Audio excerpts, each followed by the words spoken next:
किसान साथियों, आज हम जानेंगे धान में हमें एनपीके 19-19-19 का इस्तेमाल किस अवस्था में करना चाहिए।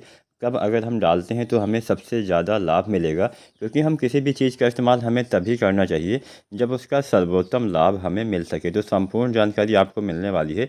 साथ में हम ये भी आपको बताएंगे कि इसके साथ में आपको क्या डालना है, इसके बाद में क्या करना चाहिए, कैसे देखभाल करनी है। तमाम जानकारी आज की वीडियो के माध्यम से आपको मिलने वाली है। तो एसआरजे खेती चैनल को अगर अभी तक आपने सब्सक्राइब नहीं किया है, सबसे पहले सब्सक्राइब करें। कोई भी सवाल या सुझाव हो नीचे कमेंट करें और वीडियो को लाइक करें। किसान साथियों, एनपीके 19-19-19 लगभग सभी किसान भाइयों को इसके बारे में पता ही होगा। इसमें 19% नाइट्रोजन पाया जाता है। इसके साथ में फास्फोरस भी 19% पाया जाता है और इसमें पोटेशियम यानी पोटास की मात्रा भी 19% होती है। तो ये तीनों चीज़ें इसमें बराबर मात्रा में होती है। ये तीनों हमारी मेन तत्व होते हैं, जैसे नाइट्रोजन, फास्फोरस और जो पोटास होता है, ये हमारा मेन तत्व होता है। किसी भी फसल के शुरुआती विकास में इन तीनों तत्वों की बराबर मात्रा में ही आवश्यकता पड़ती है। इसी सब बात को ध्यान में रख के ये जो तरह तरह के एनपीके है उसको बनाया गया है। जैसे एनपीके 19-19-19 हो गया। एनपीके इसके अलावा भी बहुत तरह से आते हैं, जैसे 052-34 हम गबोट अवस्था में डालते हैं जब हमारी बालियाँ निकलने वाली होती हैं उससे पहले, और 0050 का इस्तेमाल हम बालियाँ निकलने के बाद, या फिर 13045 भी हम बालियाँ निकलने के बाद ही प्रयोग करते हैं। इसके अलावा भी बहुत तरह के एनपीके आते हैं, जैसे एनपीके 1744-0, एनपीके 1261-0। तो तरह तरह के एनपीके हर एक परिस्थिति के लिए अलग अलग से आते हैं। तो यहाँ पे हम बात करेंगे 19-19-19 के बारे में। या फिर आप चाहें तो कई बार ऐसा भी देखा गया है कि हमें कई बार 19-19-19 एनपीके नहीं मिल पाता है, तो इसकी जगह पे आप एनपीके 20-20-20 का भी इस्तेमाल कर सकते हैं। दोनों में 1% का डिफरेंस ही पाया जाता है।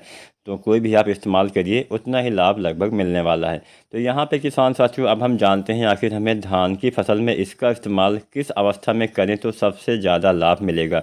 औसतन समय की बात करें तो 25 दिन के आसपास आप मान सकते हैं, यानी धान की रोपाई के 25 दिन तक आपको अगर इसका इस्तेमाल करते हैं तो इसका अधिकतम लाभ आपको मिलेगा। जितना देर से आप कोई चीज़ डालते हैं उतना कम लाभ मिलता है। तो वही मान के चलिए 25 दिन तक आपको इसका इस्तेमाल कर देना। देर हो गई है तो आप 30 दिन 35 दिन तक डाल तो सकते हैं, लेकिन जैसा कि मैंने आपको बताया, सबसे अच्छा समय, सबसे सही समय धान की रोपाई के 25 दिन वाला ही माना जाता है। तो 25 दिन तक आपको इसका इस्तेमाल कर देना है। मान लीजिए देर हो गई है तो 30, 35, 40, वैसे तो आप कभी भी डाल सकते हैं, लेकिन सबसे अच्छा समय 25 दिन का ही माना गया है। अब हम ये भी जानते हैं कितनी मात्रा में डालना होता है। तो अपने फसल के हिसाब से आपको इसका इस्तेमाल करना है, इसकी मात्रा का इस्तेमाल करना है। थोड़ा सा अच्छी फसल है तो 1 kg डालिए, यानी 1 किलोग्राम डालिए। थोड़ा सा कमज़ोर है तो 1.5 kg, बहुत ज़्यादा कमज़ोर है तो इसकी अधिकतम आप 2 kg मात्रा तक पर एकड़ तक इस्तेमाल कर सकते हैं, लेकिन औसतन 1 से 1.5 kg मात्रा पर एकड़ तक पर्याप्त होती है। तो चलिए, हमने एनपीके 19-19-19 के बारे में आपको बता दिया, कब इस्तेमाल करना है, कितनी मात्रा में इस्तेमाल करना है। अब हम ये भी जान लेते हैं इसके साथ हम अन्य कौन सी चीज़ों का इस्तेमाल कर सकते हैं। अब इसके साथ आप कोई भी जो लिक्विड वाले ग्रोथ प्रमोटर आते हैं उसका इस्तेमाल आप कर सकते हैं। जैसे आप सागरिका जो आती है इफ़को की, तो आप सागरिका लिक्विड का इस्तेमाल कर सकते हैं। अब सागरिका लिक्विड डालने से फ़ायदा क्या होता है ये भी हम जान लेते हैं। किसान साथियों, इसमें बहुत सारे सूक्ष्म तत्व पाए जाते हैं जो पौधे के विकास में काफ़ी मदद करते हैं, जड़ों के विकास में खासकर हेल्प करते हैं। बहुत सारे इसमें माइक्रो न्यूट्रिएंट्स पाए जाते हैं।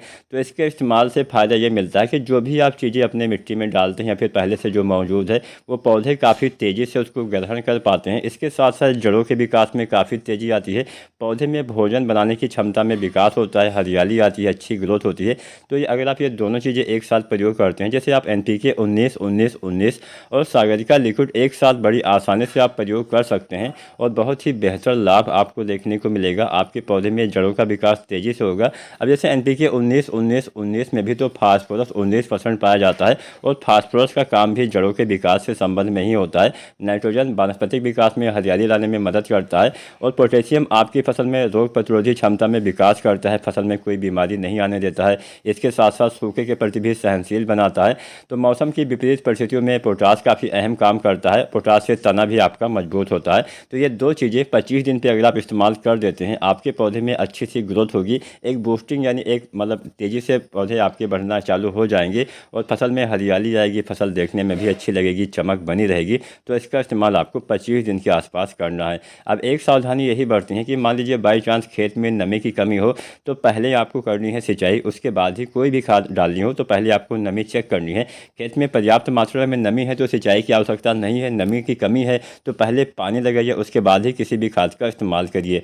अगर आज की हमारी वीडियो आपको पसंद आई हो तो लाइक करना। आप हमें कमेंट के माध्यम से ये भी ज़रूर बताएं कि अभी आपकी धान की रोपाई के बाद धान की फसल कितने दिन की हो गई है, जिससे हम आने वाले समय में उस हिसाब से वीडियो बना सकें। आप हमें ये भी बता सकते हैं कि आपने इस साल यानी 2023 में कौन सी धान की किस्म, कौन सी धान की वैरायटी लगाई हुई है।